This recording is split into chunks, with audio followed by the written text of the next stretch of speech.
for today's episode, sobrang napakadali lang palang magluto ng Spanish style bangus. At ang kagandahan dito mga kasolid, wala na itong simay-simay dahil pwedeng kainan ng tinik, buntot at ulo. At bagay na bagay din to sa mga takot matinik. At syempre dahil malakas kayo sa akin, tuturo ko sa inyo ang buong proseso, kaya tara simulan na natin to mga kasolid. Bale bumili nga pala ako ng 2 pirasong bangus sa EPSA Tripapa. At syempre iiwahin natin to sa napakaganda at napakasolid na cleaver net ni Pop Series. Kung gusto nyo nga palang umorder nito mga kasolid, mag-PM lang kayo sa kanya. Maraming salamat nga para sa mga bagong viewers at followers dyan. Welcome po kayo dito. Bale hiwain ko lang ang mga bangus mga kasolid sa ganyang kalalaki. Hindi ko na nga rin pala ito tinanggalan ng kaliskis dahil pwede rin kainin to. At uhugasan ko lang ito ng paulit-ulit hanggang sa luminaw ang tubig para siguradong malinis. Shoutout kay Christine Lubrico ng Pandakaki, Mexico, Pampanga, at kay Rom Santiago ng Bulacan. At after ko mahugasan ng mga bangus mga kasolid, magbubuhos lang tayo ng tubig at sasangkapan ito ng isang dakot na asin. At sunod ko nang ilagay ang mga bangus. Ibababad ko nga pala ito ng nasa 1 oras mga kasolid, kaya balikan natin mamaya. At habang naghihintay tayo, ipiprepare ko muna ang mga gagamitin natin. Grabe, napakatalim din ng kutsilyo na to. In-order ko nga rin pala ito kay Pop Series. At fast forward tayo mga kasolid, pagkalipas ng nasa 1 oras, pwede na to. Sasalain ko na ang mga bangus dahil hindi na natin gagamitin ang pinagbabaran. At umpisahan na natin mag-assemble mga kasolid. Gamit ang pressure cooker, ilalagay ko na yung mga hiniwa-hiwa kong carrots. At susundan ko na rin ito ng binanatan kong bawang. Lalagyan ko rin ito ng dahon ng laurel, pamintang buo at yung mga binabad kong bangus. At siguradong nakatabay din ngayon si Ramel Lonario ng EPSA District 6. At after ko malagay ang mga bangus, sunod ko nang ilagay ang mga green olives. At susunod ko na yung dahon ng laurel, pamintang buo, asin. Lalagyan ko rin ito ng pickles at dahil wala ako nakitang olive oil, canola oil na lang ang gagamitin ko. At siguradong umabot na kayo sa part ng episode na to mga kasolid. Pwedeng paki-comment naman kung tagasan ka para malaman ko kung saan umabot ang bidyong to. Maraming salamat. At bubuhusan ko na rin ito ng tubig at papakuluan ng nasa 1 oras.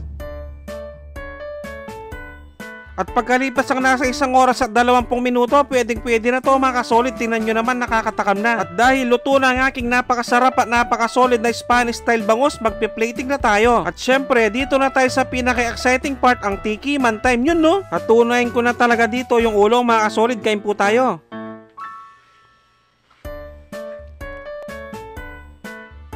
Sus Mariosep, kanya man na po, grabe ang mga kasolid, napakalambot ng bangus. At syempre, itatry din natin ang sabaw na napakalasa na bagay sa kanin lamig. At first time ko nga palang nagluto nito mga kasolid at hindi ko akalain ganito ang kalalabasan. At bibigyan ko na kayo ng pangmalakas ang perfect bite para dito yung kukuha ka ng tiyan ng bangus tapos ihalo mo sa kanin. At sasabawan mo ng ganyan tapos lalagyan mo ng sili. Sobrang napaka-perfect talaga nito, mga tampo.